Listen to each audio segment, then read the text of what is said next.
Estimados exponenciales, esta semana tenemos a nuestro primer invitado de Harvard. Fue secretario de Turismo, es abogado por la UNAM, pensador sobre las más grandes decisiones que tenemos que tomar hoy en nuestro país. Por supuesto que estoy hablando de Enrique de la Madrid. Hoy escucharán de su boca cómo leer todos los días, conocer gente nueva, aprender de esas personas que admiras y escuchar personas que opinan diferente a ti. Son las decisiones que más lo han marcado. Espero que sus decisiones te sirvan para que tú tomes decisiones exponenciales. Pues muchas gracias por haber aceptado al contrario, nuestra invitación. Muy agradecido y qué bueno que estás haciendo ahora este nuevo ejercicio de esta otra nueva forma de comunicar, ¿verdad? Que está funcionando, sí. Está funcionando. Pues puedes verdaderamente encontrar a alguien que habla de un tema que resuena contigo, que tiene un formato que resuena contigo, que te habla a la hora a la que tú necesitas, porque no todos estamos en el tráfico de 7 a 8. No, tú escoges a quién ves, escoges qué oyes, el tema, y la hora, exactamente. Sí. No, a ver, yo te agradezco la oportunidad, al revés. Yo creo que como bien señalas, hoy tenemos la gran oportunidad de escuchar lo que queramos escuchar. Es bueno escuchar puntos de vista diferentes sobre un mismo tema, para que al final cada uno de nosotros vayamos formándonos un criterio de las cosas. Yo creo que lo más difícil a veces en la vida es formarte un criterio de las cosas, ¿no? Por ejemplo, de las cosas que en teoría una carrera te da, es un criterio. Yo estudié Derecho y en teoría de las cosas que te dan es un criterio jurídico. Después estudias cosas de economía, pues adquieres un criterio económico, pero nunca terminas de formarte un criterio. Claro. Y yo creo que eso es a partir y de lo que tú estás diciendo. el mundo cambia tan rápido que no da tiempo. O aprendemos a aprender o vamos a quedar obsoletos después de unos semestres de haber terminado de estudiar, sí. ¿No? Es un mundo que cambia tan rápido que creo de las cosas que hoy tenemos que aprender a hacer, lo dice este cuate Harari, ¿no? el del libro de Homo Sapiens. Yo creo que una de las características del mundo de hoy es ser flexible. Es ser flexible. Y ser flexible te puede llevar al extremo de decir, hoy no creo lo que yo antes creía. Claro. ¿No? Y lo que antes me daba certeza, hoy ya no es. Sí. Pero probablemente hoy te sientes más seguro en poder incluso cambiar de ideas. Maquiavelo decía que si tú no aceptabas que te equivocaste, significa que nunca te equivocaste. Y vivimos en un mundo, creo, donde deberíamos de aplaudirle a alguien que diga, sí, la verdad, hace 10 años salí en un video diciendo X. Yo eso pensaba, pero no lo pienso más. Y así yo creo que así está bien, porque yo creo que hay cosas que tenemos criterios o principios de cuando éramos muy jóvenes que incluso dicen, ¿no? Que uno incluso se forma hasta mentalmente muchos temas, te formas en los primeros 5 o 6 años de la vida, ¿no? Entonces no dudo que haya muchas cosas que a los 18 o 20 años podría uno decir que estás formado o deformado, ¿no? Sí. Ya para las dos. Pero yo creo que alrededor de ciertas cosas básicas, a lo largo de los años, claro que vas cambiando tu criterio. Claro que lo vas cambiando. Es más, lo debes de cambiar. Claro. La misma edad te hace ver las cosas de manera diferente, ¿no? Y sí, yo creo que dejan mucho que desear aquellos que te dicen que siguen pensando lo mismo, pues qué pena. En realidad quiere decir que no han pensado mucho. Sí, como que sienten que es un signo de debilidad y que posiblemente sea un signo de debilidad para mucha gente. Sin embargo, es exactamente lo contrario, ¿no? Es un símbolo de fortaleza. Alguien que dice, vengo a decirte que me equivoqué. Sí, porque a ver, yo a veces pienso, otra vez, yo creo que hay ideología, ¿no? Que hay formas de ver el mundo.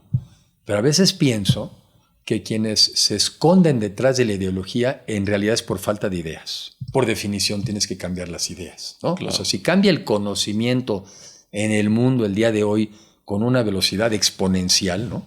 Y lo que antes pensábamos que era correcto, hoy quizá no lo es, o era necesario, no lo es, ¿cómo vamos a sostenernos con la misma ideología, ¿no? Aunque también creo que hay ciertos principios que sí tienen que mantener. Por ejemplo, yo creo que el tema de las libertades sí es algo que uno tiene que sostenerse, pero también reconocer que para que tú puedas ejercer tus libertades, los demás también tienen que ser capaces de ejercer las suyas, ¿no? Claro, claro. Pero digo, los sistemas políticos cambian, los modelos económicos se tienen que ajustar. Entonces sí, a mí me preocupan los que dicen que siguen pensando igual que como cuando tenían 20 años. Esas personas me preocupan mucho. O que dicen, no, mi abuelo decía esto y entonces hay que... Pues esto es, ¿no? Sí. O sea, respeto muchísimo a tu abuelo, pero Sí. ¿por qué no? ¿Por qué no? Está bien que te enseñe cuando tenía 5 años, pero ¿por qué no ahora empiezas a cuestionar lo que decía? Y lo a que esa decía tu abuelo? persona le funcionó en su época. O sea, yo creo que a veces muchas de las cosas que uno debe de aprender, más que el conocimiento en sí mismo, es qué actitud tenían esas personas, ¿no? Y yo creo que seguramente siempre es mejor aquel que tiene una actitud abierta, de escuchar a más personas, de escuchar a los que piensan diferente a ti. Porque los que piensan como tú, pues tú ya te sabes qué piensas. Pero quizá es más relevante a veces forzarte a escuchar los puntos de vista de otras personas. Hace ratito te platicaba nuestra filosofía de decisiones exponenciales y es básicamente cuando tú tomas una decisión exponencial parece la decisión no obvia, parece la decisión absurda porque las decisiones exponenciales toman tiempo en ver el efecto y después Claro. cuando ves el efecto ya rebasa a las decisiones lineales. Y más sobre todo que estamos en un mundo exponencial, porque hoy, por ejemplo, de lo que he leído, ¿no? Hoy estás prácticamente duplicando, ¿no?, el conocimiento. Cada 24 meses. Fíjate, cada 24, cuando antes creo que llevaba 100 años, ¿no? Entonces antes le llevaba a la humanidad 100 años o más duplicar el conocimiento. Y hoy dices 24 meses. Sí, 18, 24, depende el tema, ¿no? Entonces, ¿cómo podríamos ser tan ingenuos en pensar que Sí, nuestra ya sé. forma de ver el mundo no tiene que cambiar si el conocimiento cambia cada 24 meses? Lo cual quiere decir que si tú no estás dispuesto a actualizarte, prácticamente ya reconoces que te vas a quedar atrasado. Claro. O sea, estás diciendo yo voluntariamente he decidido quedarme atrasado. Sí. Con las consecuencias que eso tiene. Porque si estás en el mundo de la ciencia, ¿cómo te vas a quedar atrasado? ¿No? Si tú te dedicas a producir medicinas o coches o estar en el campo, ¿cómo te vas a quedar atrasado? Porque quedar atrasado quiere decir que vas a dejar de competir y va a tener un impacto al final del día en tu bolsillo y en tu bienestar, ¿no? Pero así yo creo que hay otros conceptos que también están cambiando. Mira, a mí uno de los que me llama la atención en el mundo de las empresas. Son las propias empresas las que hoy están diciendo que tienen que tener una visión en donde no solamente sean las utilidades, ¿no?, la rentabilidad su principal objetivo, sino que también tiene que ser el bienestar de sus empleados, el bienestar de la comunidad, De la sociedad. el de la sociedad, el cuidado del medio ambiente. Son las empresas las que están diciendo eso, lo cual me encanta porque son ideas que cuando yo las he oído, yo digo, yo coincido con eso. Y entonces también luego te hace que sea más fácil que tú las digas, porque cuando alguien dice, ¿cómo se te ocurre decir eso? Ah, ¿tú no sabías que eso lo están diciendo el grupo más importante de empresas en Estados Unidos? Ah, entonces quiere decir que está desactualizado, eres tú, ¿no? Entonces, yo creo que el conocimiento es clave para prosperar en una sociedad. Y si el conocimiento está cambiando a una velocidad exponencial, tienes que estar lo más actualizado posible si lo que quieres es que prospere tu sociedad. Claro. Es una obligación. Claro. ¿No? Y sin duda es una decisión exponencial porque tú puedes generar dinero. Si nos vamos a lo más sencillo, por ejemplo, un vendedor, ¿no? Pues si estoy aprendiendo, no estoy vendiendo, ¿no? Si estoy vendiendo, estoy generando dinero. Claro. Y yo quiero generar dinero. Entonces es bastante lineal, como, vende 24 horas al día. Bueno, no puedes vender 24, vende 8 horas al día. Pero ¿qué efecto podrías tener si vendes 6 horas al día y aprendes 2? Definitivamente pues hay un dolor en el día en el que no vendes 8 horas y hay un dolor en el mes en el que no vendes 8 horas. Pero hay un gran beneficio meses después, años después, no lo sé cuándo. Fíjate que el otro día pensaba, porque la frase de no le enseñes a un hombre, no le des un pescado, enséñalo a pescar. Yo creo que no conozco a nadie que esté en contra de esa frase, ¿no? Eso es muy lógico. Pero el problema es que yo te doy un pescado, me toma 2 minutos. Y te enseño a pescar y también me toma 2 minutos. Entonces la decisión de corto plazo y la de largo plazo, es lógico que que hay que tomar la de largo plazo. Pero ¿qué pasa si enseñarte a pescar no toma 2 minutos? Toma 20 años. ¿No? Sí. Y entonces durante 20 años no vas a ser productivo. Y yo le enseño a pescar a 20 personas, pero solamente 10 aprenden y 10 no aprenden. Y entonces empiezas a meter todas estas complejidades en la ecuación de enseñarte a pescar. Y yo creo que ahí va a empezar a haber gente que diga, bueno, no, si ese es el caso, entonces sí dale un pescado, no le enseñes a pescar, ¿no? Pero yo creo que hoy en día en la sociedad en general tienes muchas personas que están en un nivel de pobreza tal, ¿no?, que por lo menos en el corto plazo la mejor ayuda es hay que solucionarlo, darles el pescado, claro, ¿no? En el corto plazo, para muchos, la única opción que tienen es ahorita dame el pescado, Claro. porque no tengo medios para darme de comer. Pero ya tienes un cierto segmento arriba, en donde más bien lo que necesitas es enseñar a pescar. Primero porque ya satisfacieron sus necesidades principales, pero ya también son un perfil de personas que tampoco ya quieren ser dependientes. Yo creo que los seres humanos también queremos ser soberanos, autónomos, independientes, tomar nuestras decisiones, libres. Y para ser libre necesitas ser capaz de darte tú tus propios modos de vida. Entonces, una vez en un libro de Jeffrey Sachs yo leí un libro que habla de la pobreza, que dice que hay personas a las que los que tienes que darles es un empujón para que se puedan agarrar de la escalera. Pero ya agarrándose a la escalera, ellos suben. Y es donde yo creo que es donde el conocimiento, sin duda, va a ser mucho mejor, porque no van a tener un pescado. Van a tener 10, 15, 20, 30 o 100. Claro. Mientras que el otro seguirá siendo el pescado de la subsistencia. Pero yo no estoy peleado con el de la subsistencia siempre y cuando sea en la subsistencia y transitorio. Porque yo creo que al final ya lo más importante del ser humano es ser libre, es ser independiente, es ser autónomo, pero también reconozco que hay personas que no están en ese momento en esa condición. Claro. Entonces las dos son viables.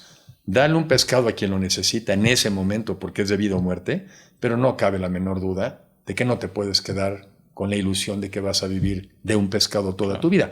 Con el riesgo además de que llegue alguien el que te lo diera, te condiciona la ayuda, como luego suele pasar. Claro, claro. Ah, mira, te lo voy a dar, pero siempre y cuando los tiempos. pasa esto, o votas por mí, o haces lo que te pido.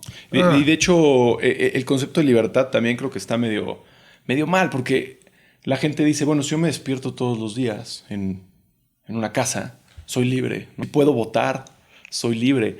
Y yo veo millones de personas en este país que son prisioneros y esclavos de su situación, ¿no? Claro. Yo no soy libre, yo me tengo que despertar a las 5 de la mañana, agarrar un camión y transportarme 3 horas para llegar a tiempo, y si no paso reloj, el capataz me da un latigazo y me despide, y yo quisiera trabajar en otro lugar, pero no puedo porque no tengo las qualifications o las características, y entonces pues nos estamos haciendo una ilusión de que somos todos libres, pero tenemos un montón de personas que son prisioneras de su situación. Hay dos reflexiones. Una, si te vas a un extremo, que es lo que dice Harari, ¿no? En su libro, nadie somos libres. Porque somos el resultado del capitalismo. No, antes de eso, de las reacciones químicas de cada uno de nosotros. De la dopamina en tu cerebro. Sí, o sea, tú vas caminando, un coche se te echa encima y tú no decides si te mueves o no. Claro. Tu cuerpo decide que te muevas. O de repente pasas por una panadería y hueles. Pasas una panadería, hueles un pan, pues, si pasas y te compras el pan. O sea, él lleva las cosas al extremo, me parece, pero no le falta argumento. Es decir, libre es una ilusión. Somos un ser químico que se está moviendo todos los días y estamos respondiendo o a conceptos de inconsciente. Claro. Bueno, pero llevándose, creo que ese es el extremo, pero es muy interesante. Pero tienes razón. Yo digo que para ser libre, en un sentido abstracto de la palabra, tienes que tener cuando menos ciertas necesidades básicas satisfechas. Porque yo me acuerdo que una vez que fui a la India, muy joven, y te decían, esta es la democracia más grande del mundo. Y dices, qué padre. O sea, tienen el derecho a morirse de hambre. Están en la libertad de morirse de hambre. Y tú estabas en China, porque en ese mismo viaje fui a China, que todavía era un régimen muy autoritario y muy impositivo, y por lo menos allá no tenían el derecho a morirse de hambre porque ya no se morían de hambre. Claro. Entonces, creo yo que la libertad también tiene prerequisitos. Y yo siempre digo, para poder tener una vida lo más libre posible, hay que satisfacer tus necesidades elementales. Maslow lo explicó perfectamente bien. ¿No? Las más elementales. Y entonces, si vas a trabajar en la mañana, vas porque quieres ir. O por lo menos estás en las actividades que te llenan, ¿no? Las que ya también te dan motivación. Pero yo sí sigo pensando que la libertad es el elemento más importante y fíjate, incluso por arriba de la vida.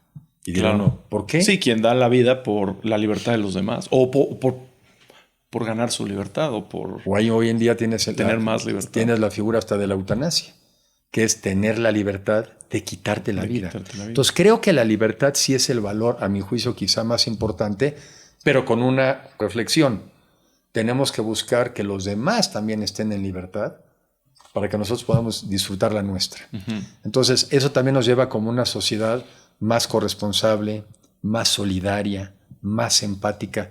Yo no creo ya en el individualismo perfecto, donde en la búsqueda de mi bien individual yo estoy ayudándole al bien de todos los demás. Pues no es cierto, no nos dieron las cifras. Sí. No nos dieron. O sea, hay algunos que se vieron muy beneficiados, otros 500 millones me parece que se vieron beneficiados también, pero hay un rezago de 2,000 millones de personas que...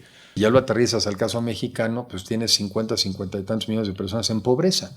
Entonces vamos a pensar que una persona en pobreza extrema, aunque luego dicen que no hay una correlación entre pobreza e inseguridad, pues claro que la hay. O sea, una persona joven, muy joven, que ve que en su casa sus papás todo el día se parten el lomo y no prosperan, en el supuesto que tengan papás. Porque una tercera parte de las familias en México son uniparentales.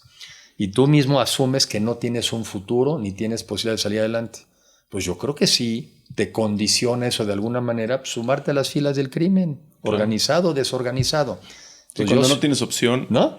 Y entonces sí me pregunto, ¿qué tanta libertad tenemos los demás? Por ejemplo, libertad de movimiento en un país tan inseguro como el nuestro. Pues no tienes. ¿Qué tanta libertad tienes de caminar por las calles en México, ir a un bar?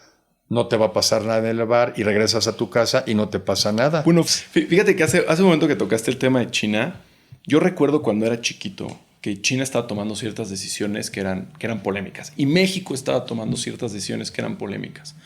Yo veo a México tomando decisiones muy cortoplacistas de este sexenio, ¿no? Incluso hasta de menos de este sexenio, solamente de la campaña. Y a los chinos tomando decisiones de largo plazo, ¿no? Con una visión de largo plazo. Hoy la decisión es clarísima. Hoy vemos que China tomó una buena decisión y México tomó una mala decisión y Venezuela tomó una mala decisión y Argentina tomó una mala decisión. ¿Qué decisiones estamos viviendo ahorita que son en México o en el mundo que son similares a esas decisiones que eran polémicas? Y que hoy son clarísimas. ¿Qué decisiones para ti hoy son polémicas, pero son clarísimas para ti? A ver, para mí hay varias son clarísimas. Un gobierno que se pelee con el sector productivo de la economía nacional y extranjero está destinando a su país a que no pueda prosperar. Porque para los mexicanos necesitamos empleos dignos y cada vez mejor pagados. Lo que genera esos empleos es la inversión. Y sobre todo es la inversión privada, porque son los que ponen una nueva planta de coches o son los que ponen o construyen vivienda para después venderla, ¿no? O son los que hacen una fábrica de ropa. Entonces, vamos al revés. Los mexicanos necesitamos empleos dignos y cada vez mejor pagados. Para eso necesitamos inversión. Y entonces para eso necesitas darle confianza al sector productivo de la economía nacional y extranjera. Sí, que su inversión va a prosperar. Entonces, paso número 1, y ahí están los datos. Un gobierno que se pelea con la inversión es un gobierno que condena a su población a la pobreza. Llevamos 8 millones más de pobres en los últimos 3 años. Entonces ahí está el dato. Otra, ¿cómo vas a apostarle a las energías fósiles cuando estás en una crisis de cambio climático?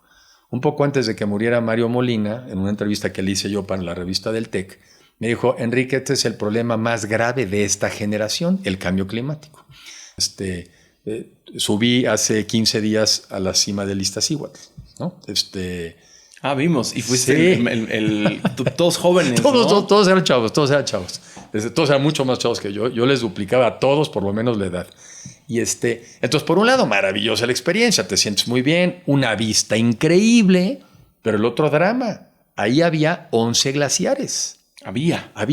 Hoy quedan 3. Y a uno de ellos... uno que sí, aquí había un glaciar. El Ayoloco, creo que. Y además fue 2018. ¿no? Sí. Y entonces ahora pusieron una placa y dice, aquí estaba el Ayoloco. No es que no supiéramos qué iba a pasar. Claro. Lo que pasa es que no hicimos nada. Y ahora la pregunta es si vamos a hacer o no vamos a hacer. Entonces, un poco a donde voy es que lo dramático de ahora de esa subida es ¿y dónde están los glaciares? ¿No? Entonces, a ver, otra idea que es absurda. Apostarle a las energías fósiles en plena crisis de cambio climático, claro, pues es una tontería. Entonces, ya con esas dos, te podría decir... Y sobre todo teniendo las minas más grandes, o sea, vienen las baterías, ¿no? ¿Y quién sabe qué más? Un montón de materiales de esas baterías. Y tenemos sol, y tenemos viento, ¿no? Claro. Y tenemos mares. Entonces, yo sí puedo anticipar, pero eso ya, hay cosas que ya no son de largo plazo, ya son ahorita. Pelearte con la inversión, hoy ya te generó 8 millones de pobres. Pelearte con el cambio climático, estamos poniendo en riesgo que muchas inversiones en México ya no las puedan hacer en México. En una declaración que hizo el director de General Motors hace 2 meses, dijo: si en México no encontramos las energías renovables suficientes para nuestras plantas, pues dejaremos de invertir aquí. Y en el caso más extremo, pues nos tendríamos que ir. Son de esas, que un poco cuando platicamos antes tú y yo, son de esas que yo veo bien claritas. Uh-huh. Lo que es increíble es que algunos no las vean así de claritas. Y entonces dicen, no, esto es ideológico o esto es político. ¿Qué tiene de político esto? Esto es científico. ¿Por qué no las ven así de claras? Déjame hacerte una pregunta un poco de tu niñez. Sí. Porque yo quiero saber por qué tú las ves tan claras y por qué otras personas no las ven tan claras. Se supone que tus papás te educan igual, tus profesores te educan igual a ti, a tus hermanos, tus tíos educan igual a ti, a tus hermanos. Y quiero pensar, o bueno, anecdóticamente hablando, siempre ves a los hermanos siendo muy diferentes uno de otro, pero tuvieron la misma educación. ¿Qué aprendiste tú diferente de tus hermanos? A ver, en general, digamos, no para compararme con mis hermanos, pero en general yo que absorbí. O sea, primero, yo vengo de una familia donde siempre veía yo a mis papás, pero todavía particularmente más a mi papá, siempre estudiando. O sea, incluso cuando ya era incluso presidente, siempre estudiando. Yo fui a una muy buena escuela, la Moderna Americana, desde que estaba yo en kinder hasta que acabé la prepa. Una escuela que también le ponía mucho énfasis al conocimiento, ¿no? a la ciencia. A mí me gusta mucho una frase que dice Julio Frenk: las políticas públicas tienen que estar basadas en ciencia. ¿Cuál ciencia? Pues claro. la del momento. Sí, ¿no? tienes tantas instituciones que miden y miden y miden y miden. No. Bueno, pues la del momento. Los datos. ¿No? Y yo creo también en el enriquecimiento de tu experiencia profesional. O sea, yo he tenido mucha suerte de haber estado en diferentes trabajos, que todos ellos me han aportado una manera de ver México y una manera de ver el mundo. Y seguramente una manera de verme a mí también. Entonces, también en mi experiencia profesional, también yo he aprendido mucho. De hecho, en algún libro de McKinsey de hace muchos años que leí, decía que el 70% de lo que necesitamos para trabajar lo aprendemos en trabajo. Sí. ¿No? O sea que también, pues la educación es un cacho de tu vida. Las universidades. Pero todo lo demás. Y la otra, yo con un hábito de siempre estarte actualizando lo más que puedas. Entonces, en mi caso, siempre vi una persona siempre estudiando, siempre vi a alguien buscando juntarse con gente mejor, siempre vi la experiencia profesional te da. Y en el mundo de hoy yo creo que una de las reglas es la flexibilidad, de estar dispuesto a escuchar cosas diferentes a las que tú crees y piensas. De hecho hacia allá van mis próximas preguntas, porque si bien en esta entrevista he escuchado muchísimo, aprende, edúcate, lee, entiende, habla con todo el mundo, ¿no? Próximamente espero tener a un súper futbolista aquí y seguramente el futbolista me va a decir, no, a ver, Joan, mi secreto es... cuando todo mundo esté agotado, corre 5 kilómetros más, ¿no? Cuando te quieras ir de fiesta, no te vayas y despiértate a las 5 de la mañana y, ¿no? Cuando te ofrezcan una coca, pide agua. Yo creo que cada quien tiene un aprendizaje y un insight de cuál fue su decisión exponencial. ¿Qué hiciste tú? ¿Qué decisiones exponenciales tomaste tú? ¿Qué te dijeron, no? Enrique, ¿por qué estás haciendo eso? Es una tontería, es una locura. Y hoy, años después, se nota la diferencia. A ver, yo creo que no todo lo que hacemos lo hacemos pensado. O sea, no todo es racional. Hay muchas cosas que las hacemos porque las intuimos. La intuición es una forma de conocer, es una forma de aprender. Entonces, y otra maravilla es que la vida también te hace que disfrutes cosas que te son favorables. En mi caso, por ejemplo, estudiar y aprender me gusta. No lo hago nada más por, híjole, qué horror, tengo que ponerme a estudiar 2 horas, es un sacrificio. No, me gusta. O sea, tengo la suerte de que me gusta. Ir a buscar una persona que tenga conocimientos y que tenga habilidades que me sirvan como un referente, me gusta.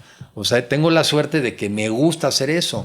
Te puedes imaginar tu futuro y tú puedes decir, bueno, me voy a parar en la mañana, voy a estudiar y voy a trabajar y voy a hacer esto, voy a hacer y al final del día sé que me va a ir bien y bla, bla. Pero donde también ya el mundo nos mostró que hay límites, es que si no pensamos en colectivo, claro, el mundo individual tiene un tope. Fíjate, tan viejo es esto que en algún discurso que en alguna época descubrimos del presidente Carranza, decía, hoy en día lo que nos han enseñado en el mundo occidental hoy es en la búsqueda de tu bien individual, encontrarás un bien colectivo. Exacto. Y en un discurso de Carranza, pues habrá sido 1915, 1900, algo así, o sea, ya más de 100 años, decía, no, en la búsqueda del bien colectivo encontrarás tu bien individual. Ese es el giro, ese es el matiz que yo creo que nos toca a la humanidad en las próximas décadas. No hay bien individual si no hay un bien colectivo mínimo. No hay. Yo no estoy seguro si tú no estás seguro. Yo no estoy sano si tú no estás sano. Creo que también tenemos que aprender a ser selectivos de qué leemos, qué estudiamos, a quién escuchamos. Y creo que entonces nuestro riesgo de hoy es oír demasiadas cosas que no agregan valor y no dejar de oír aquellas que sí nos ayudarían. Yo creo que hoy nuestro reto más bien es de selección, no es falta de información. Claro. Hay que seleccionar qué tenemos que escuchar y de quién. Creo que ese es el reto de hoy. Sí, sin duda. Déjame irme más atrás y esto es dramático. En los primeros 5 años de vida, o 4, es donde determinas prácticamente tu capacidad intelectual. Uh-huh. Y lo que es triste es que si un niño desde chiquito no recibió los nutrientes necesarios, el desarrollo de su cerebro es infinitamente inferior que el que sí lo hizo. O sea que también, si como mexicanos queremos un país que avance más, nos tenemos que enfocarnos en esa primera infancia, en donde tu futuro se determina en tus primeros 5 años de vida. Yo siempre le digo a mi esposa, tenemos un bebé de 7 meses, y siempre le digo, acuérdate que los bebés no se acuerdan de nada, pero aprenden mucho. Sí. Si te metes a cosas de psicología, de 0 a 1 año son ciertos sentimientos y emociones que te hacen seguro o inseguro, claro, que te generan la sensación de abandono. ¿Cómo entiendo el hambre? ¿Cómo entiendo...? Sí, y también no volverse lo contrario, ¿verdad? Tampoco volverse que seas tan proteccionista que entonces tampoco desarrolla uno la habilidad de manejar la frustración. Oye, es que yo lloro y mi mamá llega aquí al segundo... Pues no, tienes que aprender a llorar y no pasa nada, no te algún mueres. Día te va a llegar la frustración, ¿no? ¿Cuándo quieres que le llegue a tu hijo? ¿A los 30? ¿A los 20? ¿A los 15? ¿A los 10? Pues mejor poquito a poquito. A lo largo de la vida, de los 0 a los, no sé, poquito a poquito, en lugar de que seamos súper guamas. Se murió mi papá, estoy solo en la vida. ¿No? Ahora sí. Ahora sí tengo que aprender todo lo que no aprendí. No, yo creo que es injusto cuando uno piensa que todo lo que hacemos es por mérito propio. Es absurdo. Y por eso tenemos que reconocer que para que podamos en igualdad competir, pues tenemos que tratar de compensar esas diferencias de arranque. Porque en el arranque a veces está determinado quién gana y quién pierde. Y eso es injusto. Entonces, ¿ahora qué hacemos? ¿Nos quejamos? No, hacemos algo para que no sea así. Y además de ser injusto es exponencial. Es exponencial. Unos y otros. Es exponencial. O sea, el que está preparado, el que está educado, el que estuvo bien nutrido, va a tener un crecimiento exponencial. Y el otro no. De hecho, tienes un caso en una entrevista que vi tuya, en donde hablabas de Singapur, ¿no? No tenían, me parece que $1,000. $1,000 ahora están en $53,000. 53 veces más. Eso no lo logras. 1,053, ¿no? Lo logras diciendo, voy a mejorar 5% consistentemente todos los años. Entonces, a lo mejor los primeros 10 años tu población te dice, oye, pero ¿por qué inviertes tanto en educación, no? ¿Por qué no mejor inviertes en esto que nos da felicidad a todos instantánea, ¿no?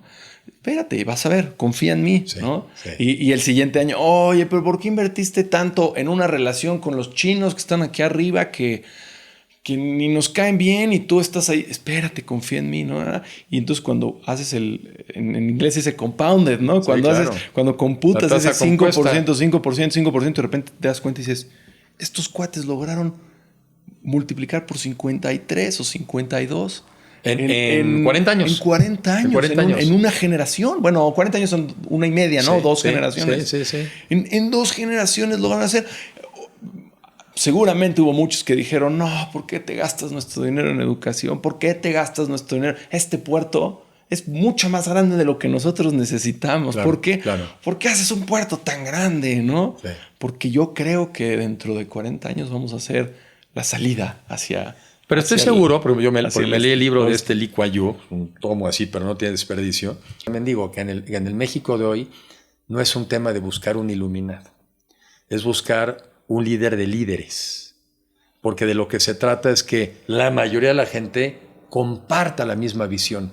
Solamente si compartes la visión llegas a lo que hicieron estos cuates. O sea, porque no creo que haya sido solamente Lee Kuan Yew, sino que logró rodearse de un equipo de gente talentosa, seguramente también el sector empresarial compró el argumento, en las escuelas compraron el argumento y pasó lo que los chinos, cuando todos tenían la misma visión, llegaron. El problema es cuando no nos ponemos de acuerdo entre nosotros de a dónde queremos ir. Yo creo que ahí es donde a veces estamos nosotros como Bueno, país. pues para eso es este podcast, porque lo que nosotros queremos decirle a la gente es esto de get rich fast, get strong fast, ¿no? Vuélvete rico rápido, vuélvete flaco rápido, vuélvete fuerte rápido. Baja 10 kilos de peso en 10 semanas. Lo que le queremos decir a la gente es aléjate de eso. Sí. Aléjate de eso, deja de caer en la trampa. Vamos a hacer las cosas con calma, vamos a hacerlas con paciencia, vamos a hacerlas exponenciales. Pero todos los días. Pero todos los días. Pero todos los días. Y que nos duela, ¿no? Sí. O sea, que nos duela. A mí cuando la gente me dice es que pagamos muchos impuestos, no sé qué. Sí es cierto, está el argumento de los impuestos se van a la basura si se usaran bien, lo que tú quieras. Pero pues sí, tiene que doler, me tiene que doler la cartera para que mejoremos la educación en los estados más marginados, en el sur del país. Sí me tiene que doler. Y yo no lo voy a ver posiblemente ese beneficio, pero quiero que mis hijos y mis nietos y mis otras generaciones vean ese beneficio. Ahora, mi argumento sería, nomás para ser todavía más optimista, Sí se puede. No solamente que se puede, sino que sí lo vas a ver tú. Yo en esta subida que hice a lista, parte de lo que me ayudó a subir a lista, porque también lo hice así como entrenamiento, vas a ver, dije, paso a paso y a tu paso, a tu ritmo. Un ex colaborador mío decía... Porque además son 15 horas, 16 horas. Pues ¿no? de subida fueron 9. Y después cuando llegas hasta arriba... Sí, cuando llegas hasta arriba vas a la mitad. Vas a la mitad. Sí, claro. Entonces siempre te decían, oye, acuérdate que vas a la mitad. De donde paremos vas a la mitad. Sí, cuando ves eso que te dicen, ese es el final, ¿no? Es el final de la mitad. De donde te rajes, o sea que también a veces le decían a algunos, a ver, ya párale porque vas a la mitad. Entonces también eso te ayuda a medir tus fuerzas. Pero una de las cosas que a mí me ayudó, dije, es paso a paso. Y tengo un colaborador, un amigo que decía, y es una frase de otros que decía, sin prisa, pero sin pausa. Entonces, todos los días. Así es como yo incluso aprendí a estudiar cuando estaba en la prepa. Y aquí les trato de decir así a algunos. Si es todos los días, no duele, hombre. No duele. Duele cuando llegas al final y sí, me toca aprender todo. Entonces, es sin prisa, pero sin pausa. Doloroso sería voltear a ver el reloj y decir, chin, me jubilo en 3 años y no he ahorrado nada, ¿no? Sí. ¿Ahora qué hago? Sí. Chin, el examen es mañana y no he estudiado nada. Entonces yo creo, por lo menos en mi manera de ver la vida, nunca es porque estés sacrificando mucho otras cosas, es que simplemente logras una buena combinación y entre todas te dan un nivel de satisfacción. Pero si además estás haciendo lo que funciona y lo correcto, pues sí ves resultados. Oye, la exponencialidad, exactamente, ¿no? O sea, un poquito de ejercicio. Voy a asumir 1 hora de gimnasio al día todos los días. Y hace un par de semanas estabas haciendo 15 horas subiendo el Istla, ¿no? Y fíjate que no creas que, y fue una de las reflexiones que hice, no creas que yo hice un entrenamiento adicional de fuera de estar en buena condición. O sea, no fue una cosa, me voy a poner, salvo un fin de semana anterior, haber subido al Nevado, que nos habían sugerido algo. Para aclimatar, ¿no? Un poco. Pero bueno, pues estás corriendo, estás en forma, nos habíamos echado un medio maratón hace un mes, estabas en forma, ¿no? Pero lo mismo, el estudio es lo mismo. El saber qué está pasando en el mundo es lo mismo. Es todos los días enterarte un poco de. Todos los días. Si es todos los días un poquito, no duele. Sí. No solamente no duele, se disfruta. Oye, en este podcast y en la empresa, en Play Business, siempre decimos, las malas ideas están facilitas. ¿Quién quiere hacer una mala idea? Descártenla, ¿no? Las buenas ideas son las más peligrosas de todas, porque las buenas ideas le quitan tiempo a las extraordinarias ideas. Entonces, cuando te llega una buena idea, dices, no la puedo tirar a la basura, pero si la hago, voy a dejar de hacer esta otra, que también es buena. ¿Cuál es buena? ¿Cuál es extraordinaria? ¿No? ¿Cuál no le debo decir? Dicho de otra manera, Steve Jobs decía, mi secreto es, todas las veces que he dicho que no, para las 2 veces que he dicho que sí. ¿A qué le has dicho que no? Para hacer lo que todos ya conocemos, ¿no? A veces tomas una decisión de algo que crees que es lo que tienes que hacer y te la juegas. Y a Dios gracias, luego no te sale. Y dices, híjole, qué bueno que no me salió. Entonces no siempre es uno, ¿eh? Claro, si me hubiera salido, si mi me vida hubiera dado un rumbo para Sí, acá en lugar de sí, para sí. acá. Entonces yo, así como dije que creo en el esfuerzo y el trabajo, también creo en la suerte. Dice, ¿no? Que portero sin suerte no es portero, ¿no? Claro. Oye, ¿quién le ayudó a ese portero a parar el gol? El poste. Pero también es cierto que suerte sin preparación, la Ah, suerte no, no. y la preparación se Hay que juntan. estar, ¿no? hay que estar ahí, hay que estar ahí. Pero también hay un factor que hay que dejarle a la vida que se llama suerte. No sé si a ti te ha pasado, pero hay muchas veces que ya no te queda clara cuál es la decisión. No está fácil decidir. Y acabas pensando en tienes que decidir tomar un camino. Y luego resultó que la vida te dijo, ese no era. Bueno, pues ya me dijo. Claro. Ya me dijo. O sea, eso también es información, ¿no? Es Saber información. Un fracaso es información. Es información. Entonces, ese es otro tema que yo oigo, que no me consta, pero en México oigo que hay mucha gente que le tiene miedo al fracaso. Versus la de los americanos que más bien te dicen, si no has fracasado es que no lo has intentado lo suficiente, ¿no? Entonces creo que otra cosa muy importante en México es, muchas veces es marginal, no sabes cuál va a ser la buena, pues inténtalo. Y si no salió, no era. Creo que Thomas Edison dijo, el del foco, ¿no? Dijo, yo nunca he fracasado. Ahí en un libro. Claro, intenté 20,000 veces, ¿no? Me parece. Y entonces ya supe cuál no era. Exacto. Ya sé las 9,999 formas como no era. Bueno, ya avancé 9,900 veces. Entonces, no hay que tenerle miedo al fracaso. No hay que tenerle miedo a que una decisión es vital. Casi no hay de esas. Sí, uno podría argumentar que si te dicen, oye, yo no he tenido fracasos, dices, es que a lo mejor no has intentado suficiente. Pues, ¿no? oye, échale ganas, ¿no? Si ya le pensaste y ya usaste tu intuición y es hasta donde te dio la preparación, pues confía, no tienes más elementos para tomar una decisión y lo demás la vida te dirá si era por ahí o no. O sea, deja que la vida también juegue su papel. Y disfruta el camino, también, ¿no? A lo mejor hombre. esa meta. Sí, porque luego, la verdad es que esa es la otra realidad. Muchas veces nos ponemos metas, no llegas a ese destino, pero si disfrutaste el camino, valió la pena. Claro. ¿no? Claro. Entonces la otra sí, tampoco obsesionarse. O sea, yo creo que sí es muy importante ponerse metas porque si no, no sabes para dónde vas. Pero la verdad es que luego es la vida la que te acaba marcando los ritmos, los tiempos. Hay que dejarla, hombre, no pasa nada. Claro. Pero sí, tú ayúdale lo más que puedas, ¿verdad? Pero después pues, hay que dejarla. Llega un momento en que hasta aquí llegué yo. Bueno, y termino con una última. Depende. Hay gente que también tiene fe. Yo soy una persona de fe. Yo tengo mis convicciones religiosas. Entonces yo también llega momentos en que digo, yo hasta aquí llegué. Lo demás me pongo en tus manitas. Pero hasta que le eché todos los kilos, ¿eh? O sea, yo sí creo en esta frase claro, también. nadie me puede decir que te faltó el extra mile. Como dice, al mazo dando y a Dios rogando. Entonces también rogar y no poner nada de tu parte no funciona. A mí por eso luego esta frase de yo espero, ojalá, no Dios quiera, no me gusta. Aunque todos vivimos con esperanza, no me gusta mucho porque la esperanza no es un plan. Ese es un plus, ¿no? Eso seguramente nos ayuda mucho, pero ponle como la cereza del pastel, no como el pastel. Sí, entonces yo también ya si le metes más reflexión, pues yo creo que también hay alguien que te está orientando y ayudando. Y a veces tomo así mis decisiones. Digo, a ver, esta que me estoy tomando, no la tomaría si no fuera que me siento acompañado, ¿eh?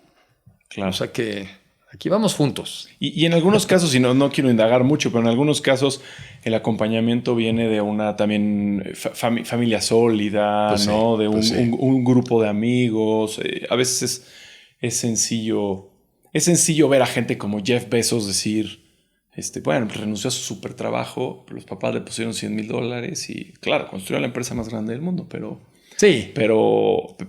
sí, siempre podía regresar a su chamba. Regresando a lo del pescado, hay gente que pues no puedes tomar esas decisiones y entonces sí, como pues tratemos de solidificar esas bases para que todos podamos no tenerle tanto miedo al fracaso. Sí, pero incluso si lo ves al revés, entre más necesitado alguien, también más necesitado de arriesgar. También es cierto. O sea, luego también hay casos contrarios a ese. ¿no? También luego a veces al revés. El que está confortable, porque toma riesgos. ¿Para qué los toma? Entonces yo creo que al final del día la cultura de arriesgarse y la cultura del esfuerzo, ¿dónde la pongas?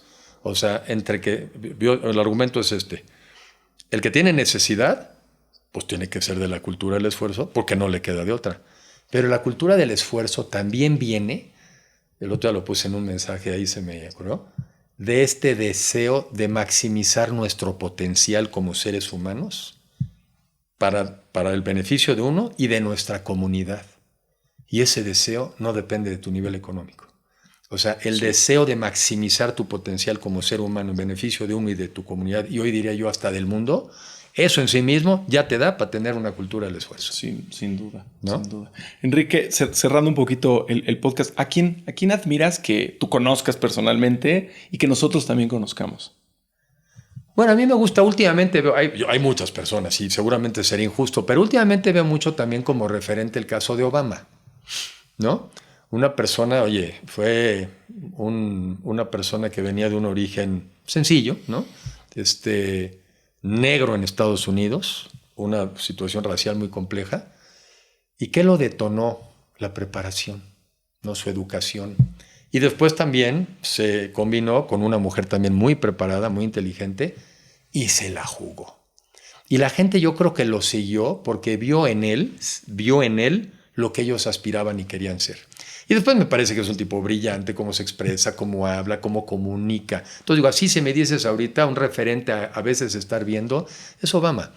Pero creo que hay muchos. Y yo creo que hay muchos referentes y creo que hacemos bien en estar observando a aquellas personas que son mejores que nosotros y tratar de ver qué de esas personas nosotros podríamos incorporar en nuestra forma de ser. ¿Y quién crees que debe estar en este podcast platicar con nosotros?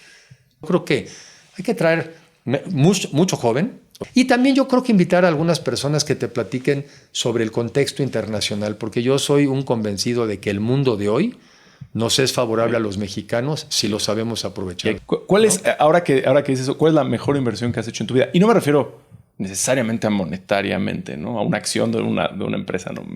¿Cuál es la mejor inversión que has hecho? Y se vale, ¿no? También... La mejor inversión.